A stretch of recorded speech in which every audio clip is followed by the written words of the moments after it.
Graça e paz, irmãos. Estamos aqui para mais uma devocional, enquanto estamos vivendo este momento de quarentena que nós esperamos não demore muito para passar. Eu escolhi hoje como base para a nossa breve meditação o que Paulo escreveu aos Romanos no capítulo 1, versículos 16 e 17, que está escrito assim na versão NVI. Não me envergonho do Evangelho, porque é o poder de Deus para a salvação de todo aquele que crê, primeiro do judeu, depois do grego. Porque no Evangelho é revelada a justiça de Deus, uma justiça que do princípio ao fim é pela fé. Como está escrito, o justo viverá pela fé.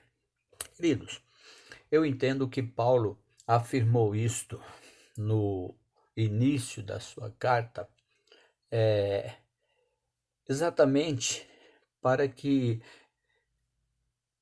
o povo entendesse a diferença do Evangelho em relação às religiões e filosofias da sua época, porque o Evangelho era algo novo, havia chegado recentemente e as pessoas precisavam saber, então, o que era este novo ensino. Paulo certamente sabia que os romanos a quem esta carta era endereçada, que eles conheciam muito bem essa questão de filosofia e de religião e, portanto, não poderiam confundir com mais uma dessas realidades que eram muito presentes na vida de toda a civilização naquela época. Os romanos tinham lá os seus deuses e naturalmente conhecia muito bem Sócrates, Platão, Aristóteles e as propostas naturalmente de todas estas religiões e destas filosofias. Então, posto isso, Paulo começa a falar sobre a necessidade do Evangelho.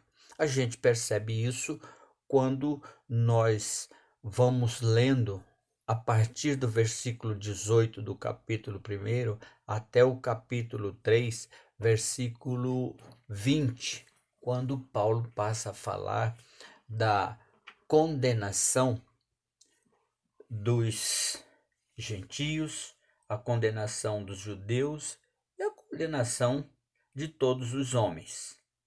O Evangelho, quando o homem está condenado, se faz necessário. E se até então, havendo religião, havendo filosofia e outras coisas mais, o homem precisava de salvação, é porque naturalmente estas coisas não davam conta de salvá-lo. Então, Paulo naturalmente lhes apresenta o Evangelho, já declarando para eles que o Evangelho está acima de tudo isso. Não é isso e que a sua procedência, portanto, é do alto. A sua procedência é do céu. Veio com Jesus que, sendo Deus, esvaziou-se da sua glória e, tomando a forma de homem, habitou entre nós, como diz João, cheio de graça e de verdade. Então, Paulo está falando que estas coisas não dão conta de resolver a questão da salvação do homem. E por que não dá? Porque religião e filosofias e outras coisas mais é fruto do pensamento humano, da habilidade humana de buscar soluções para as suas questões todas, principalmente as mais difíceis. E Paulo quando fala que o Evangelho, sendo o poder de Deus, salva o homem, Paulo está falando de uma salvação ampla, não apenas da nossa alma, porque nós precisamos ser salvos primeiro de nós mesmos. Nós precisamos de nos livrar de tudo aquilo, irmãos, que nos oprime, nos abate, nos entristece, daquilo que nos desanima, enfim, de tudo aquilo que surgindo na nossa vida nos desafia e nos mostra que somos impotentes diante delas. É triste, por exemplo, a gente tomar conhecimento de notícias, por exemplo, como a da Organização Mundial de Saúde, que declarou que 800 mil pessoas se suicidam no mundo por ano. Quem vai dar conta de resolver esse problema? De minimizar essa quantidade de gente que tira a própria vida porque não encontrou mais razão de viver por conta de todas essas circunstâncias adversas que vêm sobre nós. A filosofia está aí há muito tempo, a religião está aí há muito tempo e ninguém consegue resolver isso. Então, quando nós temos um posicionamento em relação ao Evangelho, nós que cremos, nós precisamos entender e aceitar que somente o Evangelho dá conta de fazer com que nós superemos tudo isso. É difícil para nós vermos os nossos projetos e os nossos planos serem frustrados ou adiados indefinidamente, melhor dizendo, na nossa vida e trazendo então para nós uma enorme decepção. Ter que refazer tudo, enfim, replanejar nossa vida. É difícil, é desagradável, não é fácil. Então,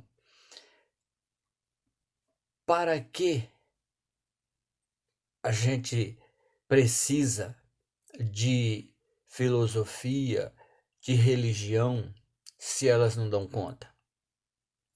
Vamos para o Evangelho. A proposta do Evangelho não é impedir que esses problemas cheguem na nossa vida.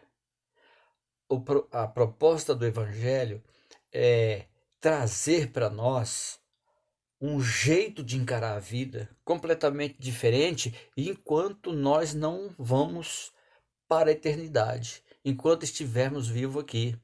Não tem como não ter problemas e não ter dificuldades.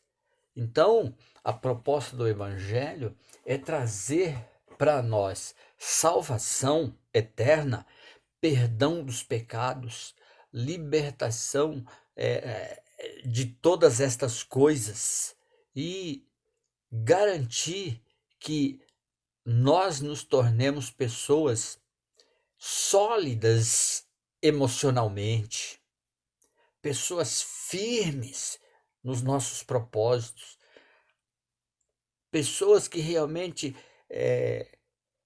se surpreende diante dessas dificuldades pela paz que vive nesses momentos turbulentos.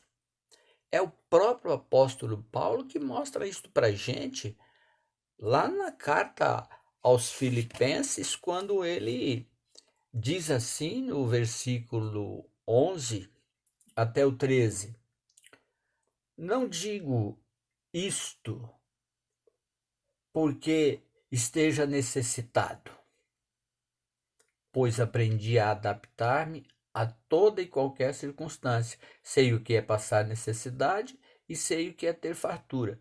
Aprendi o segredo de viver contente em toda e qualquer situação, seja bem alimentado, seja com fome, tendo muito ou passando necessidade. Tudo posso naquele que me fortalece. Então, queridos, olha que coisa extraordinária a afirmação de Paulo.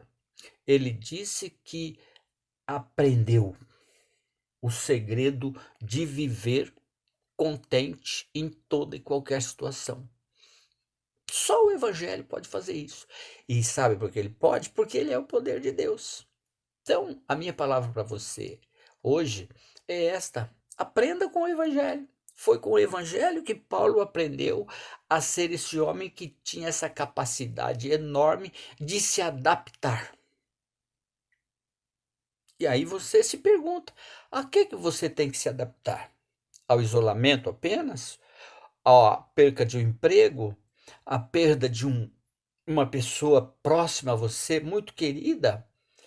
A falta de dinheiro?